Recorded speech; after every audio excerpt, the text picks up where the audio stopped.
Hello everyone, welcome back to my channel. कैसे आप सभी? आई होप आप सभी ठीक होंगे, अच्छे होंगे। और पिछली वीडियो में हमने ये वाला टॉपिक करा था, share issued for consideration other than cash, ये वाला टॉपिक करा था। और इसका क्वेश्चन नंबर 10 और 11 हमने कर लिया था। इस वीडियो में मैं क्वेश्चन नंबर 12 से कराना स्टार्ट करूँगी। इसके 12, 13 एंड 14 इस वीडियो में हो जाएगा, 3 क्वेश्चन हो जाएंगे आराम से। और चलिए let's begin. So question number 12 में जो बेस यूज़ होएगा वो क्वेश्चन नंबर 12 के बेस के लिए मैं आपको नोट से करवाना चाहूँगी। तो देखो, ये हमने पढ़ा था 11 और 12 के बेस के लिए, 10 और 11 क्वेश्चन के बेस के लिए। अब मैं पढ़ाने लगी हूँ 12th क्वेश्चन के बेस के लिए। एक नोट बता रही हूँ। देखो, क्वेश्चन में जैसे कि मैंने बताया था कि सन्ड्री एसेट्स गिवन होते हैं, तो कई बार क्या होता है कि सन्ड्री एसेट्स और लाइबिलिटी दोनों गिवन होती हैं, और परचेज कंसिडरेशन भी गिवन होता है, और कई बार गिवन नहीं भी होता। लेकिन इन केसेस में जो है परचेज कंसिडरेशन जो है कई बार गिवन है, कई बार नहीं गिवन है। सो कैसे है वो निकाला भी जा सकता है। तो ये मोस्ट केसेस में गिवन ही होता है, बट काफ़ी केसेस में अगर टिपिकल क्वेश्चन है तो गिवन नहीं होगा, वो आपको निकालना पड़ेगा। तो अगर सन्ड्री एसेट गिवन है तो उसको डेबिट कर दीजिए, सन्ड्री लाइबिलिटी गिवन है तो उसको क्रेडिट कर दीजिए, एंड अगर आपको परचेज कंसिडरेशन गिवन है तो उस कंपनी की जो है नेम लिख के और फिर आप उसे क्रेडिट कर दीजिए। और जो भी आपका बैलेंस आएगा वो अगर ऊपर कम आ रहा है तो गुडविल से लिखेंगे, आप गुडविल करके डेबिट कर देंगे उसे, और अगर नीचे बैलेंस आ रहा है तो उसे कैपिटल रिजर्व लिखकर क्रेडिट कर देंगे। तो ये आपका होता है इस चीज़ का बेस। और कई बार जो है ये वाई लिमिटेड जैसे, मतलब ये परचेज कंसिडरेशन नहीं गिवन होता, तो ये चीज़ भी मैं आपको निकालने सिखाऊंगी अगर किसी क्वेश्चन में नहीं आता तो। इसके कुछ टाइप्स हैं तो मैं वो आपको आगे कराऊंगी, बट अभी क्वेश्चन नंबर 12 के लिए इतना काफ़ी है। सो क्वेश्चन नंबर 12 में देखिए हमें क्या बोला गया है। क्वेश्चन नंबर 12 में हमें बोला गया है कि Tagore limited purchase the running business from Tulsi bros, कि टैगोर लिमिटेड ने परचेज करा है कि running business from Tulsi bros for a sum of 60 lakh payable by the issue of fully paid equity share of ₹10 at a premium of 50%। 20 के share हैं और उस पर प्रीमियम है 50%, और जो हमारे शेयर्स हैं वो हैं 60 लाख के। 60 लाख पे 20 ईच का है, 50% प्रीमियम है। ठीक है, आगे हमें बोला है asset and liability consisted of the following, और कुछ हमें एसेट्स लाइबिलिटी गिवन है जो नेक्स्ट पेज पे भी गिवन है। सो पहले हमें गिवन है plant and machinery, stock, sundry debtors. और मैं एक चीज़ और बता दूं कि इसमें जो क्वेश्चन में जो है वो बुक वैल्यू यूज़ नहीं होगी, वो एग्रीड वैल्यू यूज़ होगी। ठीक है, एग्रीड वैल्यू यूज़ होगी। आगे हमें सन्ड्री क्रेडिटर्स भी गिवन है क्वेश्चन में, और क्वेश्चन एंड हो गया है। पास द नेसेसरी जर्नल एंट्री हमें बोला गया है in the books of Tagore limited. तो ये वाला क्वेश्चन कैसे करेंगे अभी मैं आपको करके दिखाती हूँ। सो ये देखिए क्वेश्चन नंबर 12। तो क्वेश्चन नंबर 12 में हमें plant and machinery, stock, sundry debtors और सन्ड्री क्रेडिटर्स, ये तकरीबन 4 चीज़ें गिवन है। पहले गिवन है plant and machinery. So journal entry हम बनाएंगे, इसकी जर्नल एंट्री का फॉर्मेट बना लेंगे। ठीक है, पर्टिकुलर्स, डेबिट, क्रेडिट, ये हो गया आपका फॉर्मेट। प्रॉपर फॉर्मेटिंग के साथ जो है आप करेंगे क्वेश्चन को। ठीक है, तो पहले हमें बोला गया है कि प्लांट एंड मशीनरी गिवन है। सो प्लांट एंड मशीनरी, ठीक है, जिसको हम कर देंगे डेबिट, क्योंकि सन्ड्री एसेट्स मैंने डेबिट बताई थी, तो सन्ड्री एसेट्स में प्लांट एंड मशीनरी आता है और इसको हम डेबिट कर देंगे। दूसरा आइटम हमें गिवन है स्टॉक, और तीसरा आइटम गिवन है सन्ड्री डेटर्स। तो स्टॉक एंड सन्ड्री डेटर्स लिख लेंगे। स्टॉक, इसको हम डेबिट कर लेंगे, सन्ड्री डेटर्स जिसको भी हम डेबिट कर लेंगे। ठीक है, तो प्लांट एंड मशीनरी, स्टॉक और सन्ड्री डेटर्स, इन सब की जो है एग्रीड वैल्यू लिख लेंगे। 30,19,70, और इसमें प्रोविजन है तो प्रोविजन का भी मैं बताऊंगी। सो कैसे करेंगे, अगर प्रोविजन गिवन है तो जो डेटर में अमाउंट आएगी वो आएगी 10 लाख। इन दोनों में तो यही अमाउंट आएगी एग्रीड वैल्यू वाली। लेकिन अगर प्रोविजन गिवन है तो डेटर में वैल्यू आएगी 10 लाख, और सब्जेक्ट टू प्रोविजन में इसका 5% करके लिखेंगे, और प्रोविजन हमारी लाइबिलिटी होती है, वो क्रेडिट साइड में आएगी। ठीक है, यहाँ पे भी क्योंकि प्रोविजन क्रिएट हो रहा है, ठीक है। प्लांट एंड मशीनरी देखो हमारी एग्रीड वैल्यू थी 30 लाख, ठीक है, और ये थी हमारी 1970। और सन्ड्री डेटर्स की हमारी थी सन्ड्री डेटर की थी हमारी 10 लाख, ठीक है, और प्रोविजन था इसके ऊपर। और पीछे हमें गिवन था सन्ड्री क्रेडिटर। सन्ड्री क्रेडिटर की वैल्यू देखिए दोनों में 3-3 लाख गिवन है, एग्रीड वैल्यू में भी और जो आगे वाली वैल्यू थी उसमें भी 3 लाख ही गिवन है। सो 3-3 लाख गिवन है तो 3 लाख एग्रीड वैल्यू वाले लिख लेंगे। तो थोड़ा एक लाइन का स्पेस छोड़ते हैं कि अगर ऊपर डिफरेंस आएगा तो हम उसमें लिख सकें, ठीक है। तो नीचे तो आ जाएगा 2 सन्ड्री क्रेडिटर, सन्ड्री क्रेडिटर आ जाएगा हमारा 3 लाख का गिवन था, ठीक है। और प्रोविजन आ जाएगा 2 प्रोविजन और आफ्टर लेट्स भी लिख सकते हैं और 2 प्रोविजन करके भी छोड़ सकते हैं। सो प्रोविजन हम करेंगे तो 10 लाख पे निकालेंगे तो हमारा आ जाएगा 50,000, ठीक है। अब ऊपर वाली वैल्यूज़ का टोटल कर लीजिए, नीचे वाली वैल्यूज़ का टोटल कर लीजिए। और एक सेकेंड, हाँ, परचेज कंसिडरेशन हमने नहीं लिखा, परचेज कंसिडरेशन हमें गिवन है। सो परचेज कंसिडरेशन हमें गिवन है इस क्वेश्चन में जो कि है 60 लाख, क्योंकि यहाँ पे लिखा है ना for a sum of 60 lakh payable for the issue of fully paid equity shares. तो 60 लाख जो है वो हमारा है परचेज कंसिडरेशन, और इसको हम लिखेंगे क्रेडिट साइड में टू तुलसी ब्रोस, ठीक है। हमारा कितना गिवन था, 60 लाख गिवन था, तो ये आ गया परचेज कंसिडरेशन। अब ऊपर वाले डेबिट का सम कर लीजिए, क्रेडिट का सम कर लीजिए, जिसमें भी डिफरेंस आए वो वहाँ पे लिख दीजिए। अगर ऊपर आता है तो आ जाएगा हमारा गुडविल, नीचे आता है तो हमारा आ जाएगा कैपिटल रिजर्व, और हमारा डिफरेंस ऊपर आ रहा है इस क्वेश्चन में। सो हम ऊपर गुडविल करके डेबिट कर लेंगे, ठीक है। गुडविल करके डेबिट करेंगे तो हमारा डिफरेंस आ रहा है तकरीबन 3,80,000 का हमारा जो है डिफरेंस आ रहा है। और ये वाली एंट्री पूरी हो गई है। नरेशन आप नीचे लिख देंगे कि हमने परचेज कंसिडरेशन की एंट्री करी है। और आगे हम करेंगे, अब देखिए नॉर्मल क्वेश्चन बन गया है ये, अब वैसे ही करेंगे जैसे हमने पिछले क्वेश्चन में करा था, तकरीबन 10th एंड 11th क्वेश्चन में जैसे हमने क्वेश्चन से डील करा था। तो इसमें सिक्योरिटी प्रीमियम भी गिवन है। तो तुलसी ब्रोस टू शेयर कैपिटल हमारा जो है एंट्री नॉर्मल होती थी अगर प्रीमियम ना गिवन हो, लेकिन इसमें तो प्रीमियम हमें बोला गया है, तो हमारी यहाँ पे आ जाएगी सिक्योरिटी प्रीमियम, ठीक है।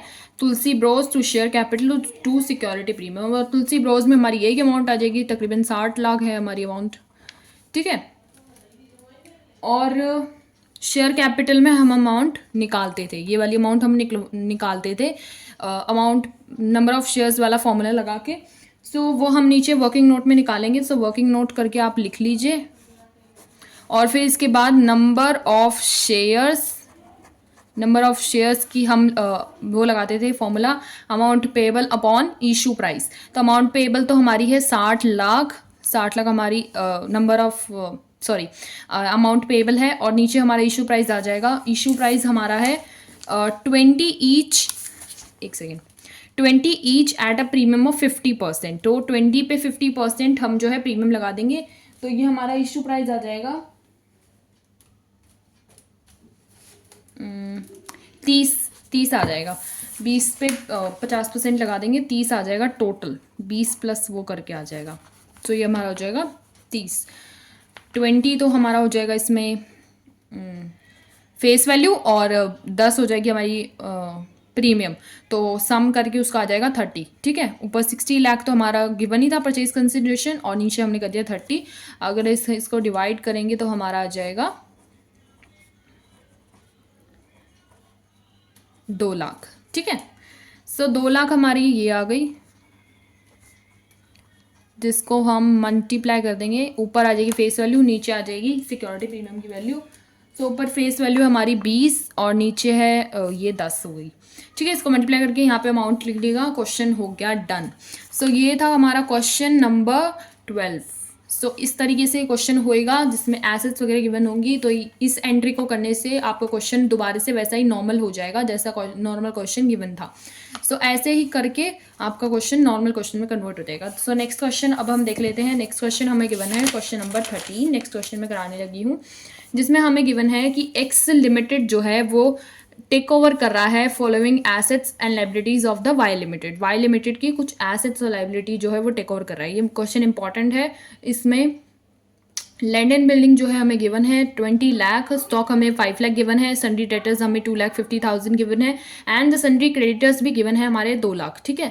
और एक्स लिमिटेड पे कर रहा है purchase consideration by issuing bank draft of 16 lakh. तो यहाँ पे आ गया है हमारा सस्पेंस क्वेश्चन में कि इस सिचुएशन को कैसे डील करें। काफ़ी बच्चे जो है यहाँ पर अटक जाते हैं, ये क्वेश्चन सुनते ही आधी एंट्री बनाए जाते हैं और फिर आधे ही नंबर मिलते हैं।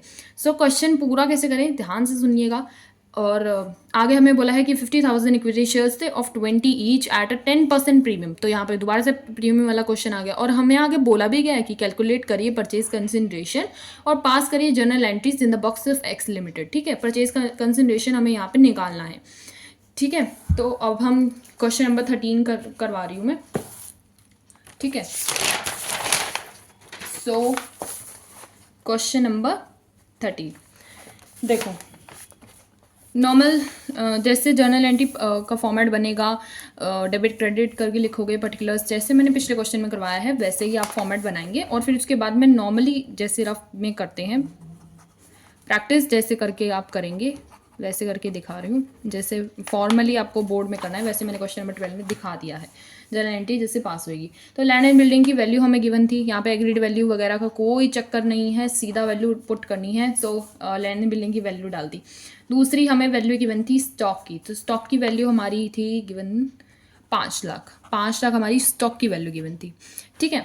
अगली चीज़ हमें गिवन थी सन्ड्री डेटर्स। तो सन्ड्री डेटर्स हमारी थी अगली चीज़, सन्ड्री डेटर्स, इसको हम दोबारा से डेबिट कर देंगे, ठीक है। सन्ड्री डेटर की हमारी वैल्यू थी 2,50,000, 2,50,000 हमारी गिवन थी। और सन्ड्री क्रेडिटर्स गिवन थे, ठीक है। तो वो तो हो गई हमारी लाइबिलिटी, ये हमारे हो गए डेटर्स। तो एक लाइन छोड़ देंगे हम और फिर से लिख देंगे सन्ड्री क्रेडिटर्स। सन्ड्री क्रेडिटर्स करके आ जाएगी हमारी अमाउंट जो कि हमारी गिवन थी, क्वेश्चन में ही गिवन है ये सब चीज़ें, 2 लाख रुपए, ठीक है। तो सन्ड्री क्रेडिटर की भी अमाउंट आ गई। और लास्ट चीज़ हमारी यहाँ पे आती थी परचेज कंसिडरेशन जो कि हमें गिवन नहीं है, ठीक है। और नरेशन हो जाएगी, ठीक है। तो गुडविल कैसे निकालेंगे, यहाँ की तो पूरी अमाउंट गिवन ही नहीं है, तो कैसे निकालेंगे। तो यहाँ की पूरी अमाउंट निकालने के लिए हमें नीचे क्वेश्चन करना पड़ेगा। देखो अगली हम एंट्री पास करेंगे जो कि हमारी हो जाएगी वाई लिमिटेड, जिसको हम कर देंगे डेबिट टू, एक सेकेंड, बैंक ओवरड्राफ्ट भी था तो बैंक ओवरड्राफ्ट वाली होगी पहले, bank overdraft, bank overdraft narration आ जाएगी कि वाई लिमिटेड ने इशू करा था परचेज कंसिडरेशन बैंक ओवरड्राफ्ट में, जो कि देखो क्वेश्चन में गिवन है हमारी 16 लाख। तो 16 लाख तो हमारी बैंक ओवरड्राफ्ट से ही गिवन है। तो बैंक ओवरड्राफ्ट वाली एंट्री में Y limited to bank overdraft हम करेंगे जो कि हम कर देंगे 16 लाख से, ठीक है। तो 16 लाख से ही हमारी हो जाएगी bank overdraft.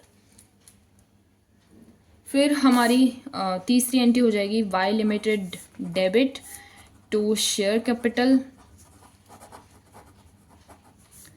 To security premium. So यहाँ पे है सस्पेंस कि हम ये वाली हमें तो एंड अमाउंट पता नहीं है, फिर हम इशू प्राइस करके कैसे निकाले। सो यही चीज़ जो है देखने वाली है। देखो वर्किंग नोट में मैं दिखाती हूँ, वैसे वर्किंग नोट की यहाँ पे रिक्वायरमेंट नहीं है, बट थोड़ा सा समझाने के लिए देखो शेयर कैपिटल की जो है अमाउंट गिवन है क्वेश्चन में, ये चीज़ गिवन है। देखो हमें बोला है कि 50,000 equity shares of 20 each at a 10% premium. तो 50,000 के 20 ईच थे।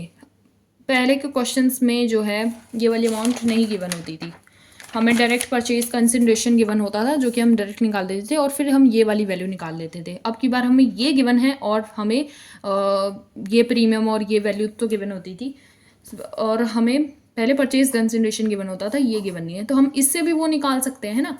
सो ये वाली वैल्यू हम पुट कर लेंगे और उससे वो निकाल लेंगे, ठीक है। तो 50,000 इंटू 20 की थी हमारी फेस वैल्यू, ठीक है, राइट। हाँ, और 10% था हमारा प्रीमियम। तो 50,000 इंटू 20, 50,000 इंटू 20 हम यहाँ पे करेंगे, मैं यहाँ पे लिख देती हूँ। 50,000 इंटू 20 करोगे यहाँ पे, और 50,000 इंटू 20 का 10%, तो 20 का 10% हो जाएगा हमारा 2, ठीक है। 50,000 इंटू 2 करोगे हमारा आ जाएगा 1,00,000, और यहाँ पे आ जाएगा हमारा 10,00,000, ठीक है। तो 50,000 इंटू 20 आ जाएगा 10,00,000, और ये आ जाएगा 1,00,000, तो टोटल करोगे तो आ जाएगा ऊपर 11,00,000, ठीक है। तो पहले हमें ये गिवन होता था, इससे हम ये निकालते थे, ये हमें गिवन होता था, लेकिन अब ये गिवन है, ये भी गिवन है, और ये निकालना है, ठीक है। तो ये कोई बड़ी बात नहीं है, इसको आप नॉर्मली निकाल लेते हो कुछ ऐसे करके, क्योंकि डेबिट क्रेडिट साइड जो है वो इक्वल होनी चाहिए, सेम होनी चाहिए, तो वो इसी तरीके से इक्वल करोगे जब आपकी निकल आएगी, ठीक है। और ऊपर वाली वैल्यू रह गई अब हमारी यहाँ पे वाई लिमिटेड के सामने वाली, तो ये कैसे निकालोगे, देखो हाँ, तो यहाँ पे वाई लिमिटेड की वैल्यू कैसे आएगी, यहाँ पे आपके जो बैंक ओवरड्राफ्ट से इशू हो रहे थे वो तो थे 16,00,000, और बाकी के बचे हुए इशू हो गए 11,00,000, तो 16,00,000 प्लस 11,00,000 करोगे, आपकी वैल्यू आ जाएगी वाई लिमिटेड की, वो आ जाएगी आपकी 27,00,000। तो 27,00,000 आ जाएगी आपकी परचेज कंसिडरेशन की वैल्यू, जो पहले इधर जो पुट होएगी, क्योंकि 16,00,000 तो बैंक ओवरड्राफ्ट थे, और बचे हुए 11,00,000 जो हमने इशू करे थे, सो दोनों का टोटल करोगे तो आ जाएगा 27,00,000। अब यहाँ पे आप इसको बैलेंस कर दोगे तो आपका गुडविल आएगी, ऊपर आएगा डिफरेंस, वो आप गुडविल करके कर दोगे, और गुडविल में आपकी वैल्यू आ जाएगी, जो डिफरेंस आएगा 1,50,000, ठीक है। तो ये हो गया आपका क्वेश्चन नंबर 13। कुछ ही इसी तरीके से होगा, मैंने आपको बता दिया कि कैसे क्या होएगा, इसमें परचेज कंसिडरेशन गिवन नहीं था, आपको कैसे निकालना है मैंने वो भी बता दिया। अब चलते हैं क्वेश्चन नंबर 14 की तरफ। सो क्वेश्चन नंबर 14 हम नेक्स्ट करेंगे अब, question number 14। So question number 14 पढ़ लेते हैं एक बार। सो देखो, क्वेश्चन नंबर 14 में हमें गिवन है कि मधुर लिमिटेड एक कंपनी है, वो टुक ओवर कर रही है assets of 5 lakh rupees, 5 lakh rupees के जो है एसेट्स टुक ओवर कर रही है, और लाइबिलिटी टुक ओवर कर रही है 40,000 of Rozwa limited for a consideration of 4 lakh. देखो यहाँ पे हमें परचेज कंसिडरेशन गिवन है, क्वेश्चन नंबर 12 की तरह हमें यहाँ पे परचेज कंसिडरेशन गिवन है 4 लाख रुपए। 20% was paid by a cheque, and the balance was and the balance of issue of fully paid equity share of 100 each at a premium of 60%. Show the necessary journal entry of the transactions in the books of Madhur Limited. So question आसान है, but यहाँ पे जो है थोड़ा सा घुमा के वर्ड्स को गिवन है, और वो पढ़ते ही बच्चा कंफ्यूज हो जाएगा कि अब करना क्या है। कि यहाँ पे तो यूँ बोला है कि पेड करेगा है चेक से, एंड बैलेंस वो पे करा गया है इक्विटी शेयर से। सो कैसे करें हम, परचेज कंसिडरेशन, एसेट, लाइबिलिटी सब गिवन है, बट फिर भी यहाँ पे बच्चे कंफ्यूज हो जाते हैं, तो ये क्वेश्चंस भी ध्यान से समझा करिए। क्वेश्चन नंबर 13 और 14 दोनों ही इंपॉर्टेंट है करने, वैसे तो 13 वाला जो है चांसेस ज़्यादा रहते हैं आने के, और क्वेश्चन नंबर 14 कराने लगी हूँ अभी मैं। तो देखो क्वेश्चन नंबर 14 में ऐसी आप जर्नल एंट्री बनाओगे जैसे क्वेश्चन नंबर 12 में बनाई थी, पर्टिकुलर्स, लेजर फोलियो और डेबिट क्रेडिट, आप ऐसे करके लिखोगे, ऊपर डेबिट क्रेडिट पूरा लिखोगे क्वेश्चन नंबर 12 में जिससे बताया था। और जो है मैं नॉर्मल एंट्री पार्ट पास करके दिखा रही हूँ। देखो पहले तो बोला है सन्ड्री एसेट्स, तो सन्ड्री एसेट्स हमारे जो हैं गिवन है, जिसको हम कर लेंगे डेबिट सन्ड्री एसेट को, जो कि हमारी गिवन है 5 लाख, ठीक है। तो 5 लाख हमारी गिवन है सन्ड्री एसेट्स। दूसरा हमारा गिवन है सन्ड्री लाइबिलिटी, एक लाइन लीव कर लेना यहाँ पे, सन्ड्री लाइबिलिटी ऐसे लीव करके लिखा करो थोड़ा कि बैलेंस हो तो वो ऊपर नीचे जहाँ पे भी आए आ जाए। सन्ड्री लाइबिलिटी हमारी गिवन है क्वेश्चन में 40,000 हमारी गिवन है सन्ड्री लाइबिलिटी, और परचेज कंसिडरेशन गिवन है हमारी 4 लाख, ठीक है। रोजवा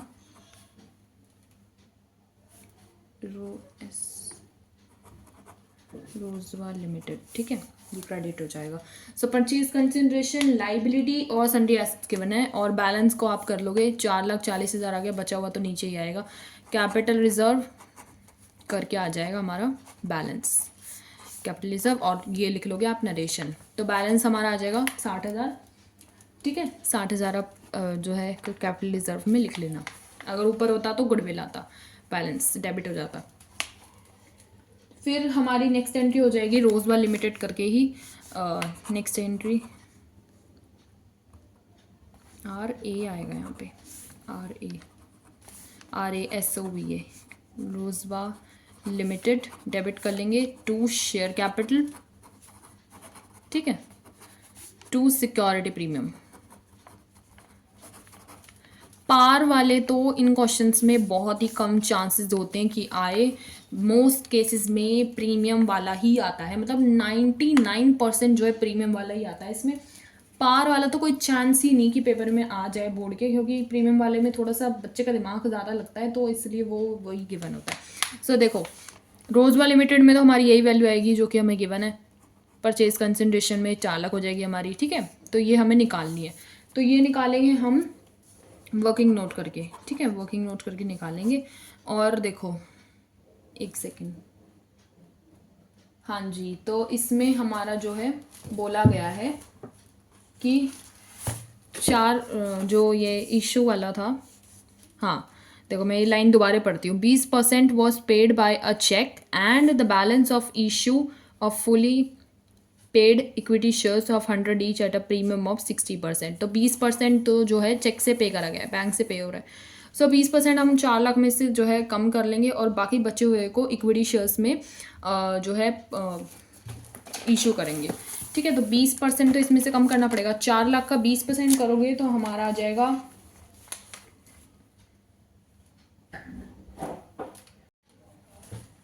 4 लाख का 20% चेक से पे हो रहा है, तो 4 लाख का 20% आ जाएगा हमारा 80,000, 80,000 आ जाएगा हमारा ये जो चेक से पे हो रहा है। तो 4 लाख में से 80,000 तो हम माइनस कर देंगे, 4 लाख में से 80,000 माइनस करोगे तो हमारा जाएगा 3,20,000 आ जाएगा हमारा जो है परचेज कंसिडरेशन।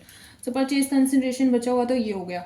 अब जो इशू प्राइस है वो हमें पुट करना पड़ेगा, नंबर ऑफ शेयर्स निकाल रहे हैं ना हम, तो इशू प्राइस हमें पुट करना पड़ेगा 3,20,000, और इशू प्राइस हमारा हो जाएगा, तो देखो क्वेश्चन में हमें बोला है कि 100 के ईच शेयर थे और 60% जो है प्रीमियम है उन पे।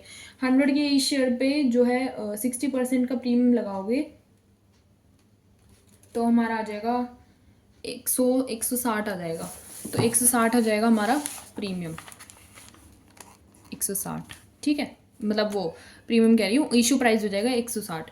तो 3,20,000 को 160 से डिवाइड करोगे तो हमारा आ जाएगा 2,000 जो शेयर्स आएंगे हमारा, तो शेयर्स हमारे ये आ जाएंगे, और 2,000 इंटू 100 तो हमारा हो जाएगी फेस वैल्यू, 2,000 इंटू 60 हो जाएगी हमारी प्रीमियम की वैल्यू, ठीक है। तो 2,000 इंटू 100 करके यहाँ पे अमाउंट लिख देना, 2,000 इंटू 60 करके यहाँ पे अमाउंट लिख देना, और वर्किंग नोट में दिखा देना नंबर ऑफ शेयर्स कैसे निकाले, नंबर ऑफ शेयर्स और equals to amount payable upon में इशू प्राइस करके फॉर्मूला लिख देना, आगे निकाल के दिखा देना कैसे आपने निकाला। वर्किंग नोट जरूर बना के आना, पूरे नंबर मिलने क्वेश्चन में पूरे, अब पूरा फॉर्मेट बनाया ना, जनरल एंट्री ऊपर लिखा ना कि मैं कौन सा जो है फॉर्मेट बना रहा हूँ। सो पूरे नंबर मिलने वाले हैं, पूरा क्वेश्चन करके आना, आसान क्वेश्चन है बहुत ही, और 3 से 4 नंबर में आता ही आता है बोर्ड में, बहुत इंपॉर्टेंट क्वेश्चन है।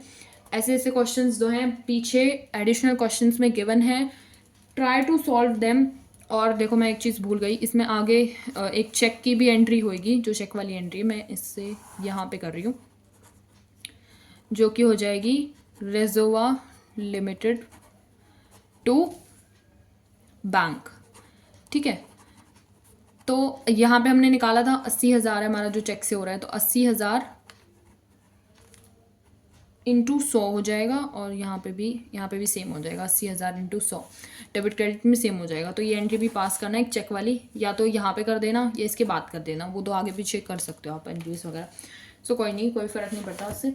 तो हो गया हमारा क्वेश्चन नंबर 12, 13, 14 परचेज कंसिडरेशन वाला टॉपिक ख़त्म। इसी के साथ वीडियो को लाते हैं समाप्ति की ओर, और अगला टॉपिक मैं कराऊंगी कॉल इन एरियर का, जो एक सिंगल क्वेश्चन है बट इसको समझना ज़रूरी है, call in arrear, call in advance, क्योंकि आगे जो है अनलिमिटेड क्वेश्चंस में यूज़ हो रहा है call in arrear, call in advance. इसके खुद के क्वेश्चंस कम हैं बट आगे क्वेश्चंस में जो है ये बहुत इस्तेमाल हो रहा है। इवन फॉरफीचर वाले क्वेश्चंस आएंगे आगे, उनमें भी होगा, और ओवर सब्सक्रिप्शन वाले, ऐसे ऐसे क्वेश्चंस में ये यूज़ हो रहा है आगे। सो मोस्ट इंपॉर्टेंट है समझना, वैसे तो सारे टॉपिक इंपॉर्टेंट होते हैं। सो इसी के साथ करते हैं वीडियो की ending. And if you like my content, if you like my video, so don't forget to like, share and subscribe to my YouTube channel, and hit the bell icon to get the notification further. Bye bye.